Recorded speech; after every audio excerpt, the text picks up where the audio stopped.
జై శ్రీరామ్. అసలు శ్రీరామచంద్ర ప్రభు ఎందుకు సీతామాతను అడవిలోకి వదిలేశారు? రామాయణంలో ఎక్కువగా ప్రశ్నలు, అనుమానాలు ఎక్కువుండవు. కానీ కొన్ని విషయాలు మాత్రం చాలామంది హిందువులకి అనుమానాలు, ప్రశ్నలు, అయోమయాలనేవి ఎక్కువుంటాయి. అదే అందులో ప్రత్యేకంగా ఈ యొక్క ప్రశ్నకి ఎక్కువగా అందరికి ఎన్నో అపోహలనేది ఏర్పడ్డాయి.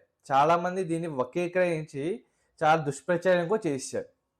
అయితే నిజంగా శ్రీరాముడు సీతామాతని అడవిలోకి పంపించినప్పుడు ఎందుకు పంపించాల్సొచ్చింది అనే విషయాన్ని మనం ఇప్పుడు తెలుసుకుందాం. చాలామంది దీనికి చాలా దుష్ప్రచారంగా చాలా తప్పుడు వ్యాఖ్యలు సోషల్ మీడియాలో చాలా చేశారు. చాలామంది హిందువులకి తప్పుడు అభిప్రాయాలు చాలా మందికి ఏర్పడిపోయాయి. కానీ ఈ వీడియోతో వీలైనంత వరకు అందరికీ ఆ తప్పుడు అభిప్రాయం తొలగించేసి అసలు నిజమేంటో తెలియచేద్దామని చెప్పి ట్రై చేస్తున్నాను. మీరు ఎప్పుడైనా చూడండి, ఏ గ్రంథమైనా సరే, ఏ పురాణమైనా సరే, మనం ఎప్పుడైనా తప్పుగా అనిపిస్తుంది అంటే ఫస్టు మహాత్ములు ఎవరైనా ఏ పని చేసినా ఆ పని మనకెందుకు తప్పుగా అనిపిస్తుందంటే, మనం చూసి దృష్టికోణం తప్పుగా ఉందని అర్థం చేసుకోవాలి.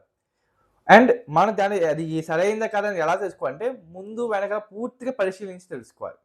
అలాగే వాల్మీకి రామాయణంలో కూడా శ్రీరాముడు సీతామాతని ఎందుకు అడవిలో పంపించారనే విషయాన్ని కూడా మనం పూర్తిగా క్షుణ్ణంగా పరిశీలించాలి.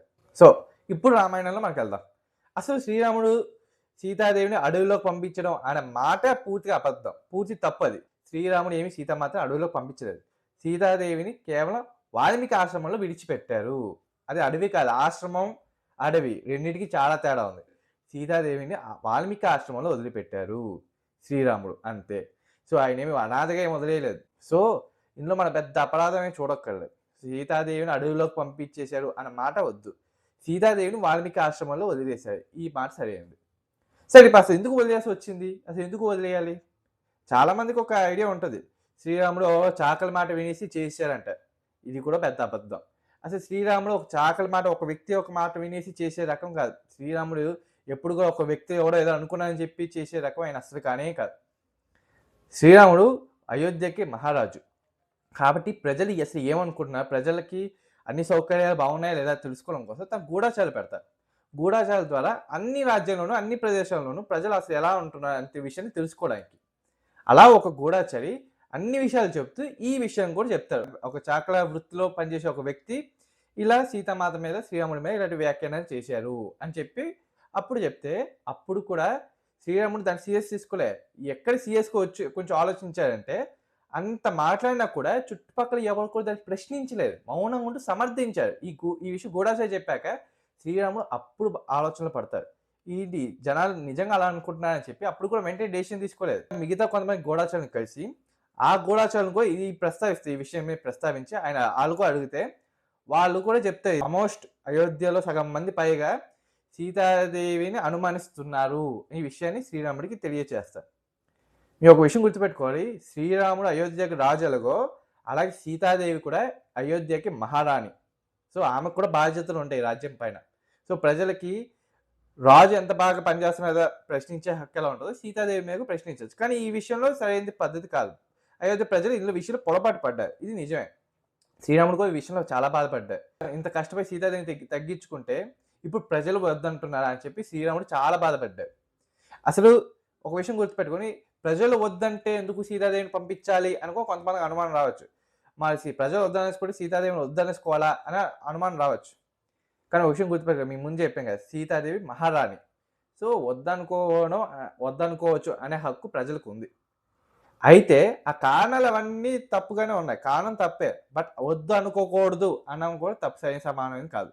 ప్రజలు అనుకోవచ్చు. ఎందుకంటే సీతాదేవి మహారాణి, తనకు కొన్ని బాధ్యతలు ఉంటాయి. సో, రాజు వద్దు అనుకోకూడదు ఎలా అయితే ఉంటుందో, రాణి కూడా వద్దు అనుకోవచ్చు అని కూడా ప్రజలకు హక్కు ఉంటుంది. కాకపోతే కారణం అనేది సరైనది లేదు. బట్ ప్రజలు ఇప్పుడు అలాగే భావిస్తున్నారు. సో, శ్రీరాముడు ఏమి చేయలేదు. సో, శ్రీరాముడు కూడా సీతాదేవి లేనిదే నేను ఉండలేను. సో, రాణిని తొలగించడం అంటే ఇక్కడ భావిస్థానం నుంచి తొలగించడం. సో, అక్కడ శ్రీరాముడు కూడా చాలా దుఃఖించేసి, సో, శ్రీరాముడు ఒక క్షణం ఇంక నేను రాజ్యాన్ని వదిలేస్తా, నాకొద్దు, సీతాదేవి లేని చోట నేను కూడా ఉన్నానని చెప్పేసి తన సహోదరుడికి అప్పచెప్పేద్దామని అనుకుంటారు. కానీ తన సహోదరుడు ఇది పాటించలేదు. ఇక్కడ మీకు ఇంకో విషయం గుర్తుపెట్టుకోండి.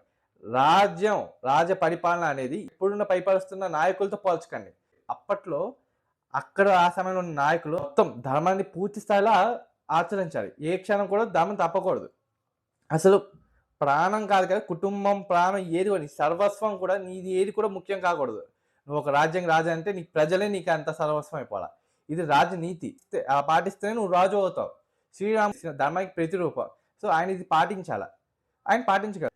లక్ష్మణుడు, భరతుడు, శత్రుఘ్నుడు మేము అంత పాటించలేము, మీరే పాటించగలరు చేతులెత్తేస్తే అప్పుడు గురువులు కూడా శ్రీరాముడికి ఉపదేశిస్తారు. ఏమనంటే నువ్వు ఆల్రెడీ ఒక రాజు అయిపోయావు కాబట్టి నువ్వు నీ అంత నువ్వు వదిలేయడం అనేది నీ తండ్రి కొడుకుని ఎలా నిర్దాక్షిణ్యంగా వదిలేసి వెళ్ళిపోయినట్టుగా నువ్వు వదిలేసినట్టు వెళ్ళిపోయినట్టు అర్థం. అంటే అంత పెద్ద అపరాధం నీకు చుట్టుకుంటావు. సో సరైనది కాదు, సో నువ్వు ఉండాల్సిందే అని చెప్పి గురువులు కూడా కొంతమంది ఇలా ఉపదేశిస్తారు. సో శ్రీరాముడికి అర్థమవుతుంది తను రాజపదవిని అయితే విడిచిపెట్టకూడదు, కానీ సీతాదేవి అయితే ఉండకూడదు ఇంకా, ఎందుకంటే ప్రజలు యాక్సెప్ట్ చేయట్లేదు. ఇప్పుడు ప్రజాస్వామ్యం అప్పుడు ప్రజాస్వామ్యం నడిచేది, అందరూ ప్రజాస్వామ్యం లేదనుకుంటే అప్పుడు ప్రజాస్వామ్యం అప్పుడు కూడా శ్రీరాముడు ప్రజాస్వామ్యం వైపున ఆలోచించారు. శ్రీరాముడు ఇంకా బాధ దిగమింగుకొని ఇంక వేరే దారి లేక సీతాదేవిని అంటే వాల్మీకి ఆశ్రమంలోకి విడిచేయడానికి సిద్ధపడ్డారు. సీతాదేవిని ఎందుకు వాల్మీకి ఆశ్రమంలో వదిలిపెట్టారు, ఈ విషయం గురించి ఎవరైనా ఆలోచించారా?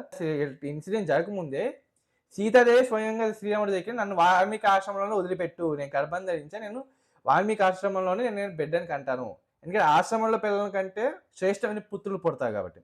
సో అక్కడ ఋషులు పుణ్యాత్ములు ఉంటాయి, ఆ తపస్సు జ్ఞానం చుట్టూ అంటే మంచి పాజిటివ్ ఎనర్జీ ఉంటే ఆ ప్రదేశంలో పిల్లల కంటే శ్రేష్ఠులు మంచి గొప్ప గొప్ప నాయకులు పుడతారు. సో అక్కడికి అంటారు చెప్పి సీతాదేవి ముందే చెప్తారు, శ్రీరాముడు ఓకే అంటారు. సో ఇప్పుడు అప్పుడు ఈ పరిస్థితి ఈ ఘట్టానికి ఇప్పుడు అనుకూలంగా ఇప్పుడు ఆ వాల్మీకి ఆశ్రమంలో విడిచిపెట్టాయి అన్నమాట.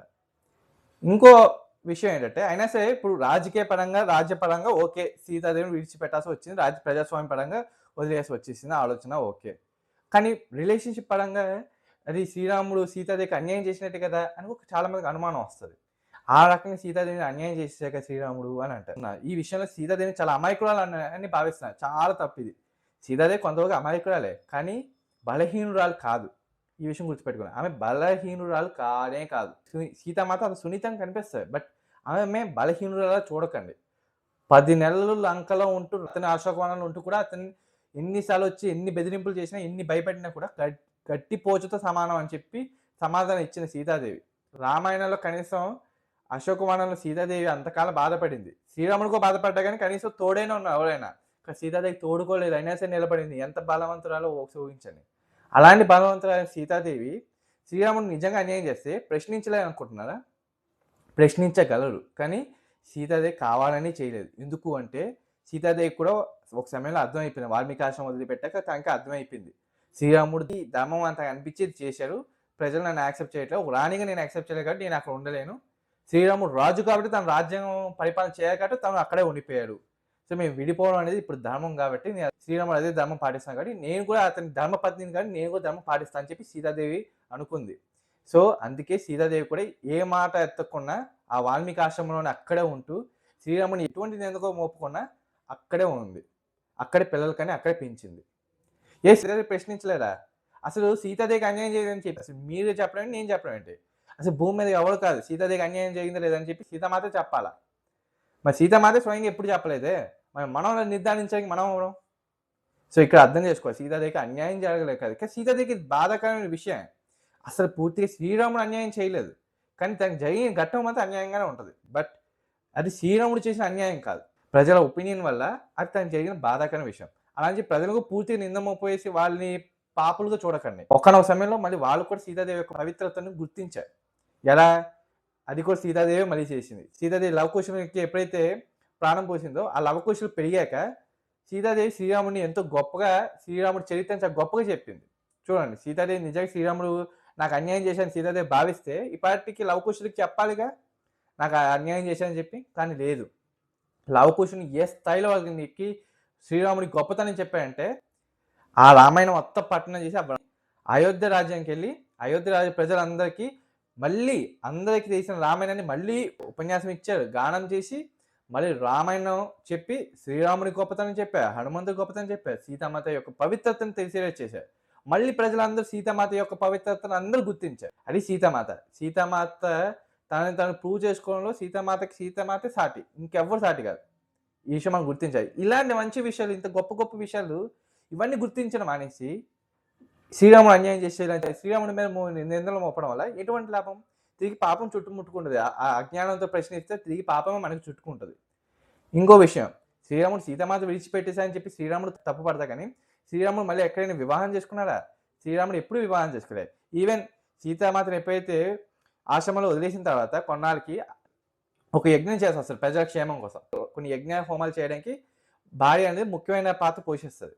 అయితే శ్రీరాముడు భార్య ఉన్నారు కాబట్టి, అక్కడ భార్య లేదు కాబట్టి శ్రీరాముడిని ఇంకో వివాహం చేసుకోమంటే చేసుకోనని చెప్పి స్వర్ణ సీతామాతని తయారు చేసి అక్కడ పక్కన కూర్చోబెట్టుకొని మరి చేశారు. శ్రీరాముడు సీత మీద ఎంత ప్రేమ పెట్టుకున్నాడో తెలియట్లేదా? అంత ప్రేమ ఉన్న శ్రీరాముడు కూడా సీతమ్మని దూరం పెట్టుకోవాల్సొచ్చింది. ఎందుకంటే ధర్మం కోసం. అంత కష్టమైనా సరే నిలబడ్డాడు కాబట్టి శ్రీరాముడు మనకు ఆదర్శప్రాయుడయ్యాడు. కాబట్టి ఎవరో చేసిన దుష్ప్రచారాన్ని మనసులో తీసుకొని శ్రీరాముని నిందన మోపడం అనేది ఇది పూర్తిగా తప్పు. ఈ వీడియో వీలైనంత వరకు అందరు హిందువులకు షేర్ చేయండి.